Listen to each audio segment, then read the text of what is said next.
Hi, my name is Dylan, and I'll be going over Chapter 19 of the Barron's AP Economics book, and what you need to know for the AP Economics exam. This chapter will be going over monetary policy. So you need to know what a money market graph looks like, what the quantity theory of money is, and what the three viewpoints on monetary policy are. So monetary policy is different from fiscal policy. Fiscal policy is when the government tries to influence the economy, and monetary policy is when the Fed uses its policy tools to influence the economy. And the Fed uses the three tools at its disposal: changing the reserve requirement, raising or lowering the discount rate, and conducting open market operations.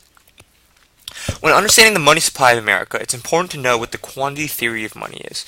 This equation is true no matter what, but there are different interpretations of it, as I will explain later.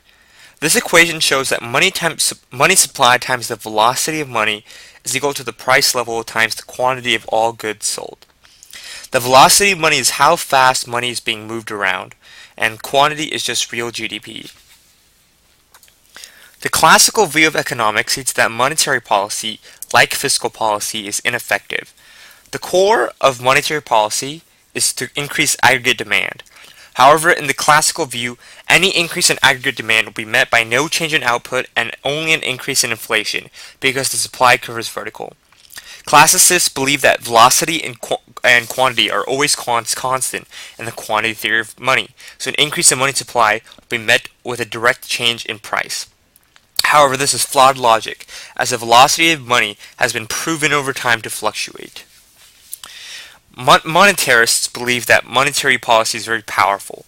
They believe that velocity and quantity are stable but not constant. Therefore, a change in the money supply will change both price and quantity. That means it is possible to increase GDP with a change in the money supply. A change in the money supply will also change interest rates, which will in turn cause a change in GDP. Also, it will increase household and business spending. Despite this, monetarists believe that the Fed should stay away from monetary policy and instead promote slow and steady inflation. The last viewpoint is from the Keynesian point of view. The Keynesians believe that the monetary policy will only change interest rates, which will in turn change GDP.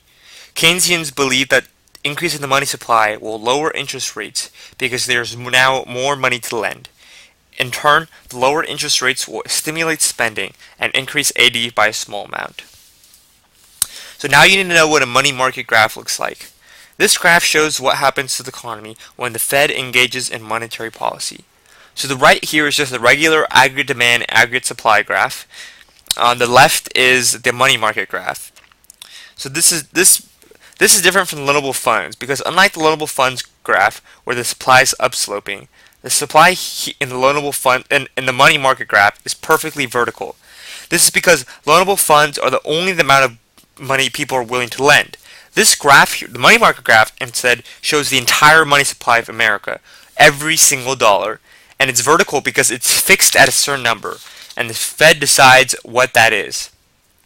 Now the demand for money is downsloping because people want to borrow less at higher interest rates.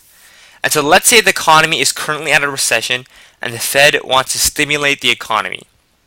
So let's say the economy is somewhere, the equilibrium point is somewhere around here, and at full employment should be here. So the Fed wants to increase inflation to lower interest rates. So they have three options. They can either buy bonds in the open market, or they will lower the reserve requirements, or they will lower the discount rates. So when it does that, when it does any of the three options, it will shift the aggregate supply graph to the right. So now this is your new not the aggregate supply, the supply of money graph. So this is the new supply of money, and notice how it's higher than the old one. And so now what this does is it'll lower the interest rates to this new equilibrium point. And this is the interest rate is now lower. So the lower interest rates will now increase aggregate demand because people will borrow more and spend more, and this will shift AD right. So this is the new aggregate demand. And this will now, hopefully this would have fixed the recession, though it's possible it doesn't. But the most important part to know is that the aggregate demand will shift right when the